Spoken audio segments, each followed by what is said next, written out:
Shakyamuni Buddha. Good morning.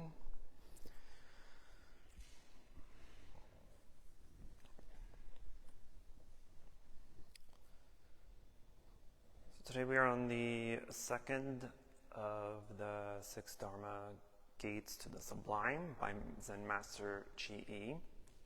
So last class we covered counting, and we went over 3 different exercises or techniques of counting that I recommended, which is simple counting,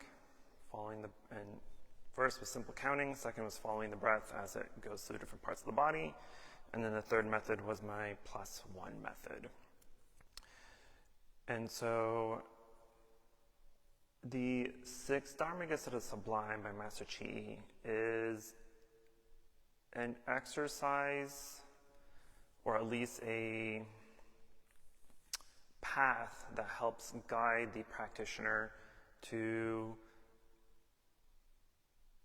kind of verify where they're at in their meditation.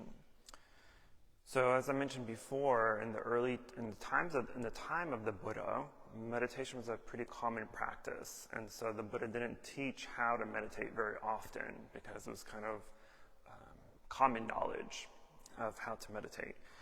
And so in our Sutra Pitaka, in our list of discourses, there are only a handful of actual meditation sutras.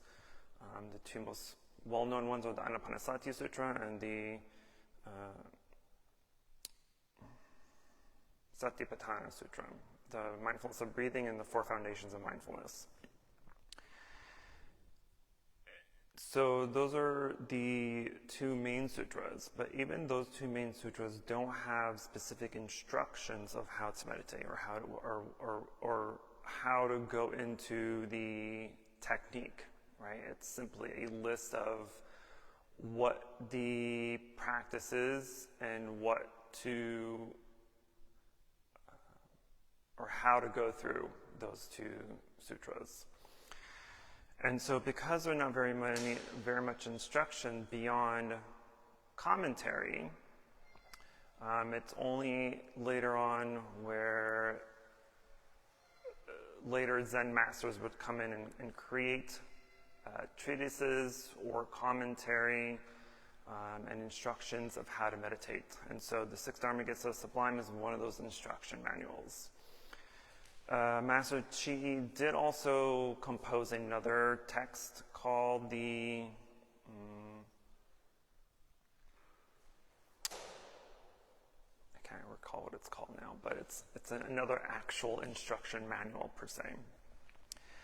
And so this instruction manual is not necessarily from the Buddha, right? It's from Master Chi. But as we go through the list, we'll see how those 6 sublimes are connected to other practices that we are aware of. And so for the second sublime of following, the instruction that that Master Chi gives us is the 16 practices of the Anapanasati Sutra. So in the Anapanasati Sutra, the Buddha gives us 16 practices that we need to go down the list of. And those 16 practices are the practices that help us to achieve jhana or dhyana, right? Deep concentration. And so the wording is slightly different in Chi's version than it is in the traditional text. But according to Chi, he calls the 6 practices the 16 superior phenomena. And so the 16 practices are awareness that the breath is entering, awareness that the breath is exiting, awareness that the breath is long or short, awareness that the breath permeates the body, relinquishing all physical actions, the mental experience of joy, the mental experience of bliss, the experiencing of all mental actions, the mental production of joy, the mental development of concentration, the mental generation of liberation, the contemplation of impermanence, the contemplation of dispersion, the contemplation of abandonment of desire, the contemplation of cessation, and the contemplation of renunciation, or contemplation of letting go. So we won't go through in detail all the 16 practices because that's a lot and we don't got time for that. So, but the objective of the 6 Sublime gates is that because this is a literal instruction manual, the order of the 6 gates has to be accomplished in this specific order. And once they're all accomplished, then they become tools that we use in order to continue to develop and advance our meditation. And so there are sometimes even Zen masters, right, or practitioners that have been meditating for years or decades. Even myself, there are times where you would sit for meditation, it's just not a good sit. Nothing's working. Your typical method or technique is just not doing the job.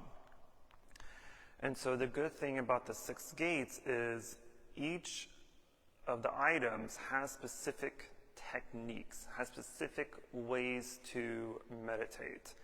And so as we go through the list, right, because you have to, according to Qi, it's important to master each one before we move on to the next.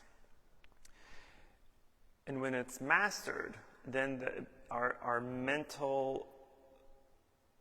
mentality of that practice, let's say for counting, for example, counting, as mundane, as simple as it sounds, right, it's a very profound and important practice. Counting alone in meditation can turn into the development of jhana, right, which is this deep meditative concentration, this deep meditative state of mind. And it's possible just to get to that point just by counting, but that's not successful. It doesn't happen for everybody. And so there's more to this list. But there comes a time where counting just doesn't work anymore. At first, counting is very effective. It's very easy to do, and it's easy to keep track of yourself. Because if you're counting in one breath, right? As you breathe in, you're counting 1, you breathe out 1, in 2, out 2, in 3, out 3, etc., up until 10, and then you just repeat the process. This becomes effective because your object of meditation isn't necessarily the breath, but it's the keeping and paying attention to the counting. Because if you get distracted or if something happens outside of yourself, outside of your mind, you get distracted and you lose count, right? And that's your sign that you've lost or broken concentration. And once you have that sign of broken concentration, now you have your aha moment and recognize and you're aware that you've lost count or you got distracted, and so you repeat back to 1 and you continue on. Eventually, after some time, this may become a nuisance, right? You may start to count and you start feeling boredom or feel like it's no longer working in order to help you concentrate, or it's just not effective anymore. And so when the time comes, you have to allow it some time in order to actually attempt to do anything, because it may or may not work, right?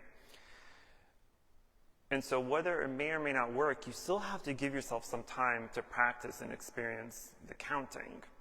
And so according to Qi,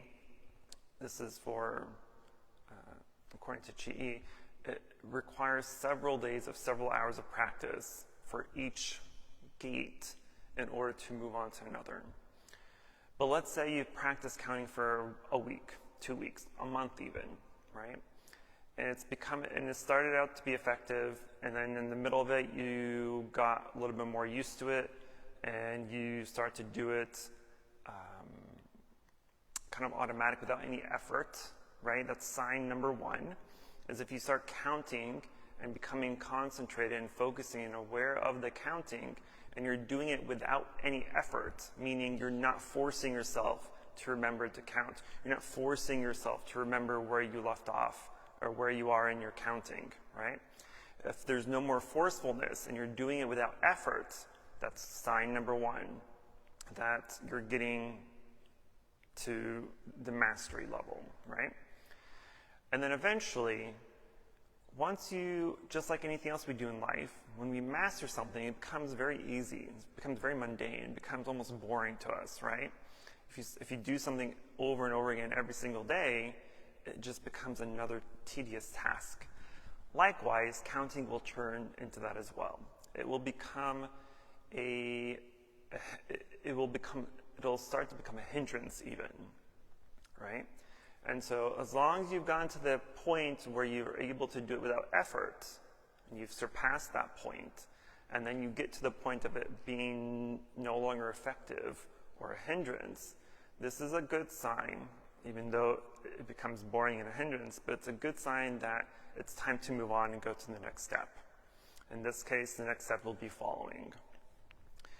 And so under following, we have the 16 practices, right? And again, I won't go through all 16, but I will attempt to touch base on the majority of them. Now, we've gone through this list before in the past, but for today, I will just go over the first four. So the first four is about breathing in, breathing out, breathing in a long breath or a short breath, and permeating the body.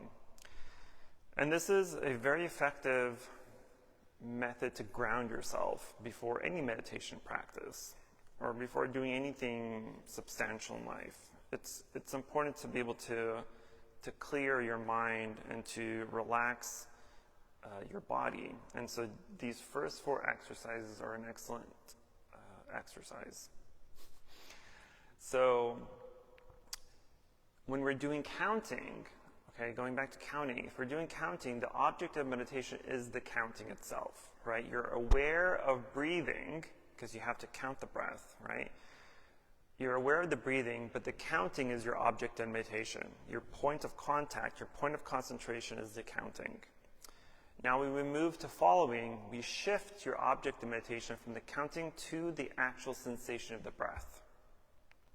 And so now that you're moving from the visualization of counting, you're moving to now you're shifting object of meditation. You're shifting your awareness to what we call the anapana spot, which is just this little spot above your upper lip and underneath your nostril, right? This is called the anapana spot. So now you're shifting your attention to this little spot here. And so as you breathe in, as you breathe normally and naturally, you just make these small notations. You're notating, you're making these little labeling in your mind, right? So you're just being aware of how you're breathing. Is your breath short? Is the breath long? Is it coarse? Is it smooth? Sense the air. Is the air warm? Is it cool? Right? And you're really just being aware of how the breath is. Because I'm sure everyone's noticed this, but let's say you've just finished working out, or you finished a run, or you finished singing a song, or dancing, or doing any sort of physical activity. When you're done, your body is typically tired and you have a heavy breath, right? And so, but after a while, the breath calms.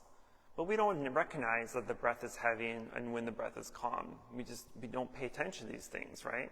Because it just naturally happens habitually.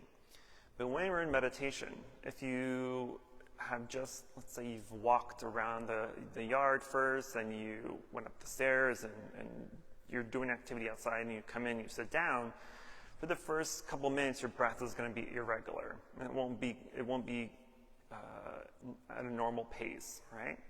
So if you're aware of that, and you're aware that your breath is irregular, and you're aware that the breathing is out of normal, or not typical, then you become aware of that. And as the breath slows, and as the body calms, and the mind calms, you become aware of those as well. And the way to do that is by going through these practices. And so you become aware that your breathing is long, it's short, it's heavy, it's shallow, it's coarse, it's smooth, it's warm, it's cold, whatever it may be. Whatever the sensation of the breath is, you make the notation of that. And so in today's sit, when you sit down for meditation, and you're already sitting, but when you sit for actual meditation, keep in mind the first four exercises. And so you make these little notations. As you breathe in, make mental note, I am breathing in, I am breathing out. My breath is short, my breath is long, right? My breath is smooth, it's coarse, it's heavy, it's shallow, it's light, etc., etc. And you want to feel, as you start to feel the sensation in the breathing, the fourth exercise is about permeating the body. So meaning that your whole body feels the breathing. Because as we breathe, it's not just your lungs that takes in the oxygen, takes in the air, right? It goes through the blood, it goes through your whole body. And so we want to, it's not about visualizing air going through your whole body, but it's about recognizing that the body itself is calming down. So as your breath calms and as your breath slows and becomes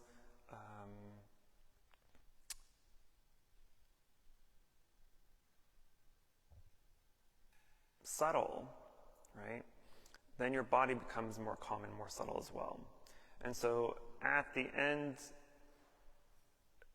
of the first four practices, your mind and body should be kind of connected, should be in sync. Your breath and mind will be in sync, and your breath and body will be in sync.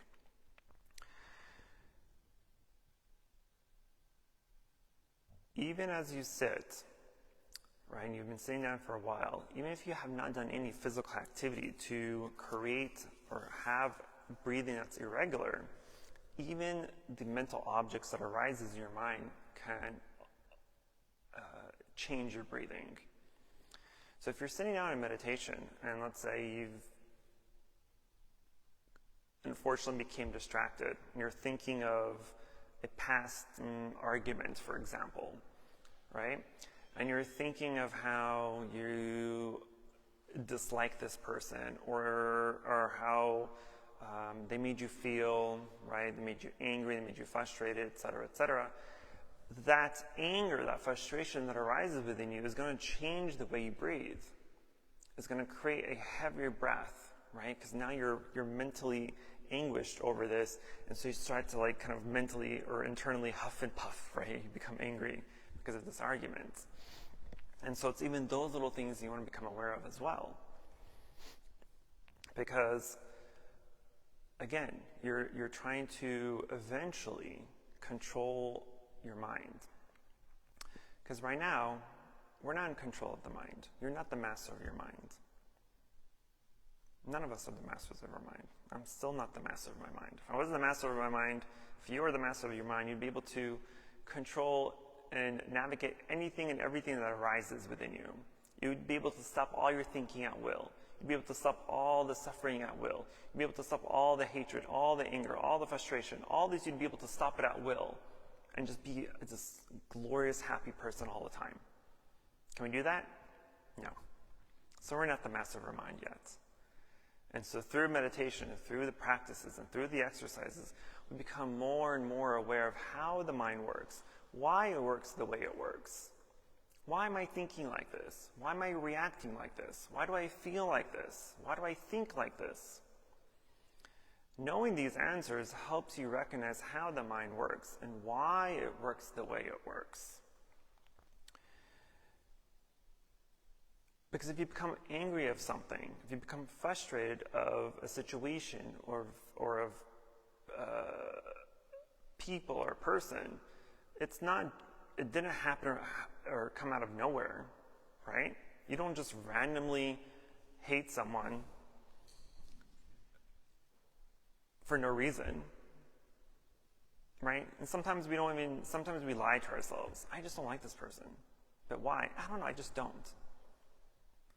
You do know, you just don't want to admit it to yourself.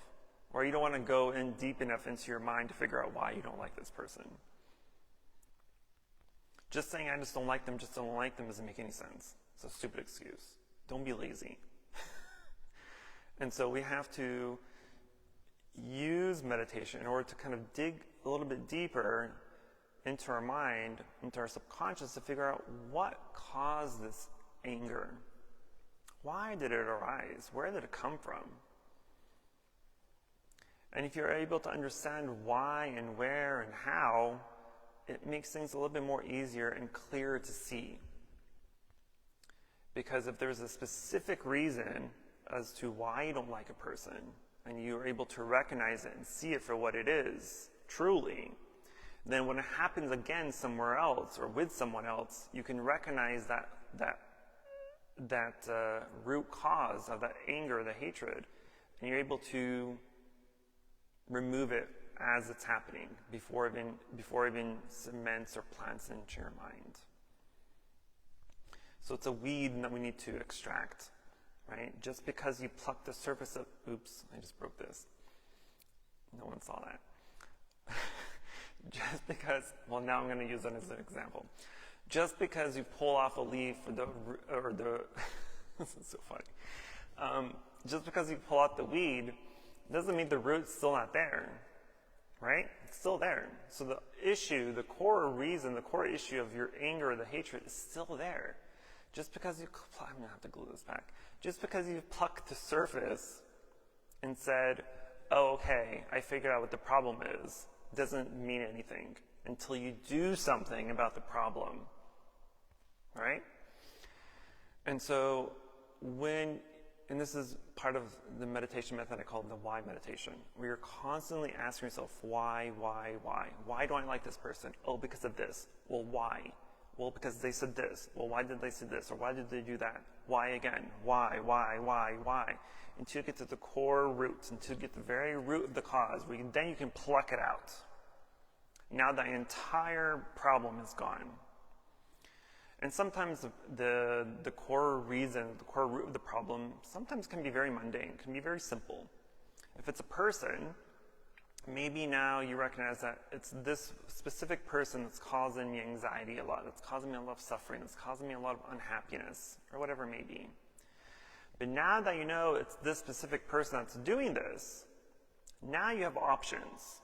You can either unfriend them, you can distance yourself from them, you can change the way your relationship works with them, or whatever it may be. You'll know what you need to do. But once you remove that obstacle from your life and from your meditation, now you have one less thing that's causing you suffering in life. You have one less thing that's causing you unhappiness. And maybe one thing out of a million things, but at least it's one little thing, one thing, right? And as you go through life, and as you go through the practice and the meditation, and you start plucking out more and more of the things that cause you unhappiness, eventually all you're left with is happiness, because you've plucked out all the unhappiness. So it takes time, of course, but as you practice, as you start to recognize and realize the changes within you and the benefits it's creating in your life, that will naturally invigorate and naturally encourage you to continue on. It's not a simple thing. Meditation is not easy, but it's also not difficult. But it requires enough discipline and self-discipline in order to succeed. Because trust me, the fruits of meditation, when you're able to practice meditation and you're able to enter higher states of consciousness, like jhana, for instance, when you enter those states, it's such a glorious moment. It's such a glorious feeling. It's like it feels like it feels glorious. It feels like, a warm summer breeze, right? It tastes like sweet dew. It smells like perfect perfume. And it just makes you feel very light and breezy and happy and excited. It's a beautiful feeling when you get to that point. And it's a feeling that people constantly want to go back to and stay in, right? But in order to get there, there's a lot of work that we have to do before that. And so this is the work, right? And it's extremely possible that everyone can get to that point. But you have to put in the work. You have to put in the effort. You have to put in you have to have diligence in order to want to succeed. Because if you're just meditating to meditate, you're not going to get there. You're not going to be able to feel and enter those states of mind that are truly beneficial for you. Sometimes people come to meditation because they want to ease their anxiety. They want to try to clear their mind. They want to try to lessen their depression or this or that, whatever it may be. Right? Those aren't good objectives to have, because all those things are side effects of meditation. All those are benefits that will occur anyway, naturally. But to have those as your goal is not going to do you any good. Why? Because if that is your objective, right, especially when it comes to anxiety, there is no way, medically speaking, I think, if I remember correctly, there's no way to gauge your own anxiety. You can't. Anxiety for a person differs person to person. Anxiety differs situation from situation. So one day you can have a level 10 anxiety anxiety attack, and the next you can have a level 2 anxiety attack, but in your own mind, they both feel the same. And because they both feel the same, you ain't going to see any changes. And so if your objective is to lessen that anxiety via meditation, then even though the anxiety levels within you may lessen and shorten and become better, you won't see it. You won't feel it, at least not right away. But if you put that aside and use meditation in order for its true purpose, which is the development of concentration, the development of insight and wisdom, then the benefits of easing your anxiety, easing depression, clearing your mind, slowing down the mind, all these are side effects. All these are bonuses that will happen anyway. Right? And so don't use that as objective, because then it will hinder you from true practice.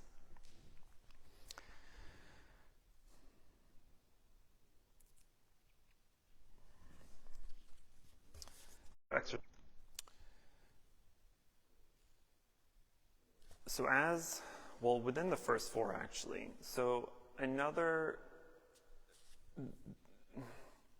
the reason for these 16 exercises is to help us develop this mind state called access concentration, which is the preliminary level before we achieve jhana, which is this higher level of concentration.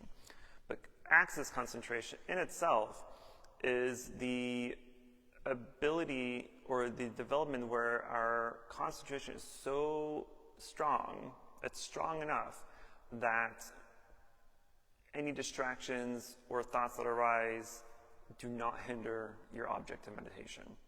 Meaning, when we're just normally meditating, right? We have our object of meditation here in the foreground, right? So it's our breath, for instance. So we're concentrating fully on the breath. And then we have distractions and thoughts and opinions and memories and anxieties. All this is in the background. As it kind of creeps up, naturally, if we're inexperienced, the background distractions will take over and become our object of meditation.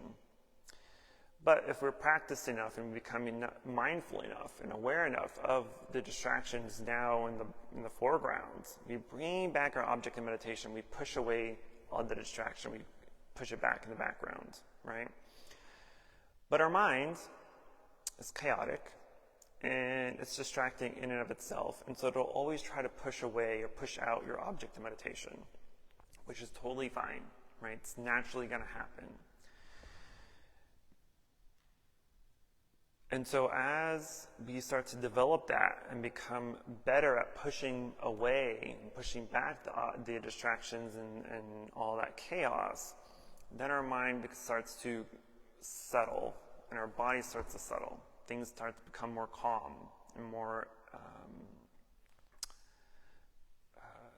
tranquil. And so as that happens, as the breath starts to settle and become very slow, right? one of the good signs of pretty good concentration is the subtlety of the breath. Meaning that when you're breathing, you may recognize a point in the breathing where it feels like you're not even breathing. Because your breath is so shallow, it's so subtle, it's so short, that it doesn't even feel like you're breathing. So a lot of times when that happens, that freaks people out. They're like, oh my God, I'm not breathing. Let me take a big breath, right, and a big sigh. As much as you feel like you need to do that, don't do that. Because that actually breaks your concentration. So instead, if you have if that idea of needing to take in a deep breath arises, simply just shift your attention to something else quickly, and then go back to the breath. Let the breath be subtle. You want the breath to be very subtle. Don't think that you're not breathing. You are breathing. Your body knows what it's doing. It's not going to not breathe for you, right? Our body isn't stupid, usually. So when you feel like you're not breathing, don't freak out. That's actually a very good sign. The next step, so in the next exercise, relinquishing all physical actions.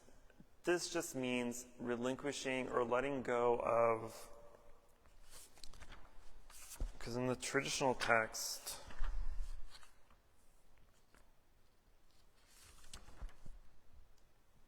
it says,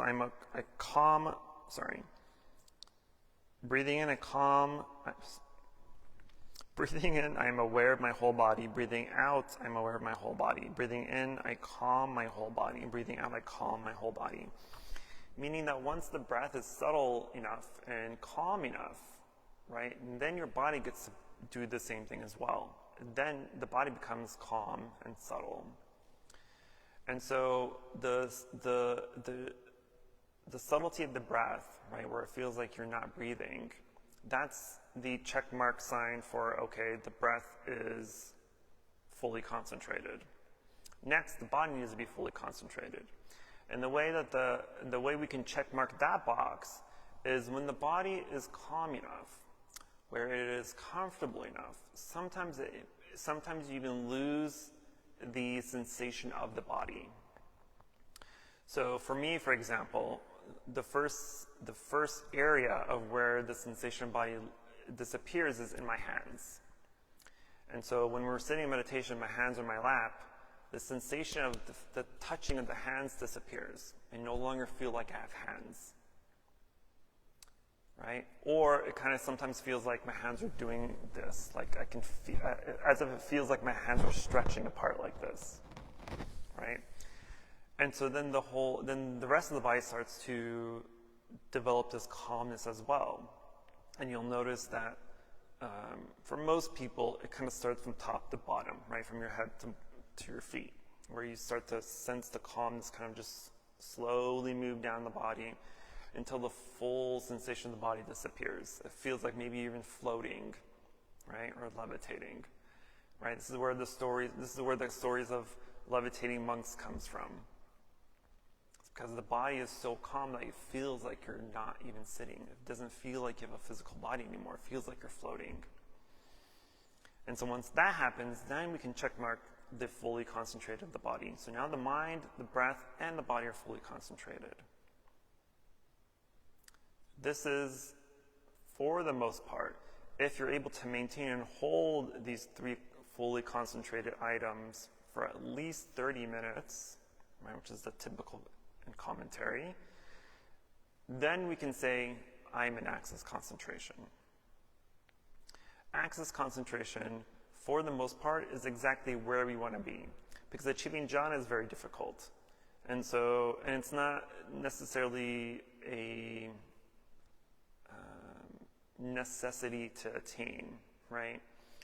It doesn't really do much for most people, because jhana is really just a level of intense concentration, but it's not necessary for our practice for the most part. But access concentration is the exact mental state that we need to be in for a true meditation practice. And so once you recognize that the mind is calmed and pure and concentrated, the breath is calm and concentrated, the body is calm and concentrated, and you're able to maintain and hold that for a minimum of 30 minutes, this is access concentration. This is a huge achievement. So if you do get there, congratulations. It's exactly what needs to happen. And as we go through the list of the 16, it becomes more evident that we have achieved access concentration. Because 6 and 7 of joy and bliss, if anybody remembers last year we went over the jhana factors. Joy and bliss are factors 3 and 4. Because the jhana factors are applied attention, sustained attention, joy, bliss, and one-pointedness concentration. And so exercises 1 through 4, 1 through 4 would be the first 2 jhana factors of sustained, applied and sustained attention. And then 6 would be the jhana factor of joy, and 7 would be the jhana factor of bliss. And as you go down the list, it's almost repeating itself a little bit, but it's developing more and more into those specific requirements. But the point is you'll, at the end of doing following, this is usually where people start to develop that access concentration.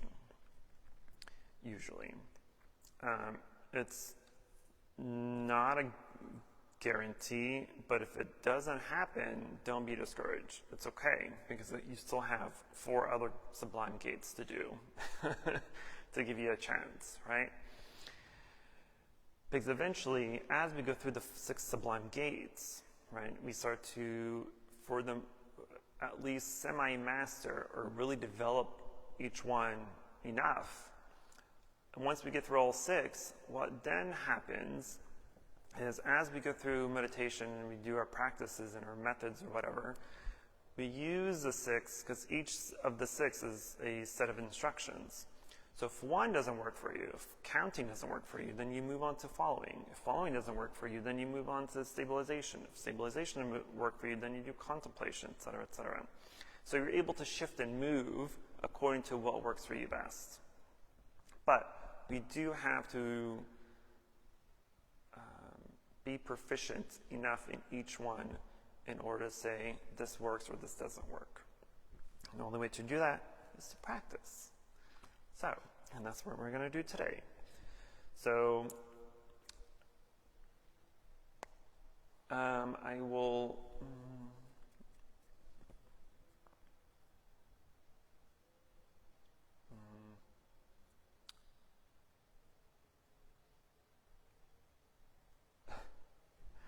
I will save practices 6 through 11 for stabilization, and the remaining we'll do for the last 3 sublime gates. But for today, just be aware and use the first 4 exercises as your meditation object. So as you're breathing today, when we do our sit in a little bit, your object of meditation is going to be the breath at the Anapana spot, okay?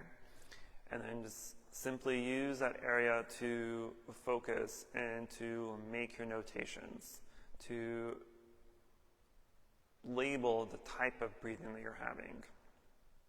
This is only breath, okay? And if that becomes ineffective for you, you can go back and do the counting, okay? You do want to start with counting first anyway. So anytime we're doing these exercises, we always want to start at first, at number 1, and work our way down. So even if we're 2 months into this, and we've already reached the sublime gate of number 5 or number 6, when we sit for meditation, you're always going to start at number 1 and work your way down to where you're at. Okay? And so when we do our sitting today, do the counting. Do the counting for at least the first 5-10 minutes. You breathe in and out, count 1, in, out 2, in, out 3, etc., etc. And then you repeat back to 1. If you want to add a little extra challenge in there, you can do 1 to 10, and then just go backwards from 10 to 1, right? And then anytime you get distracted or you lose count or whatever may be, simply acknowledge the distraction, because right now there's cutting down trees, so you're going to hear a lot of noises. You simply just want to, just like you're labeling the type of breathing you're having, you want to label the distractions that are happening outside of your mind. And so if you hear the trimmer or the chainsaw, just make a mental note, chainsaw, or noise, right? If the dogs are barking, just say dog or barking. The door opens, just say sound or door. Something, just give it a one-word label. It's all you need to acknowledge a distraction, to be aware of it, and then just go back to your object of meditation. And you want to continually do that over and over again. And then once you do the counting for a little bit, and you kind of settle into that routine, then shift your attention to the Anapanasati and start to do the following method. And so then at that point, you label the type of breath you're having. At first, just do breathe in, breathing out, breathing in, breathing out, and then you can shift it to it's short, it's long, it's coarse, it's smooth, it's subtle, it's heavy, it's irregular, whatever it may be, right? You're really just watching your breath. You're paying attention to how it's breathing, how you're breathing. And after you do that for a while, then and as your body settles, then you can shift the attention to the calmness of the body, right? As we went back to the traditional text, you're calming the body. And so really you're just feeling the breath kind of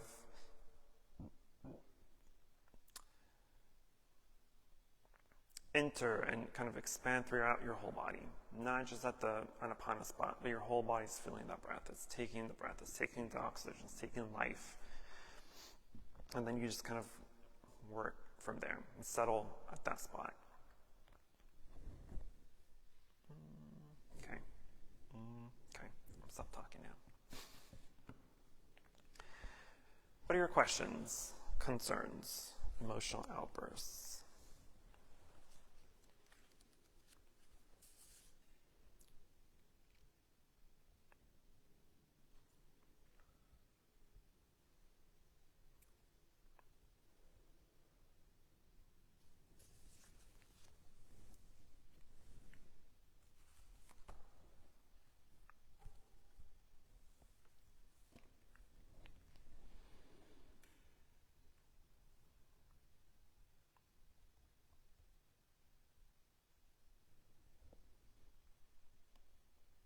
Decide if I want to say anything else, but I probably won't.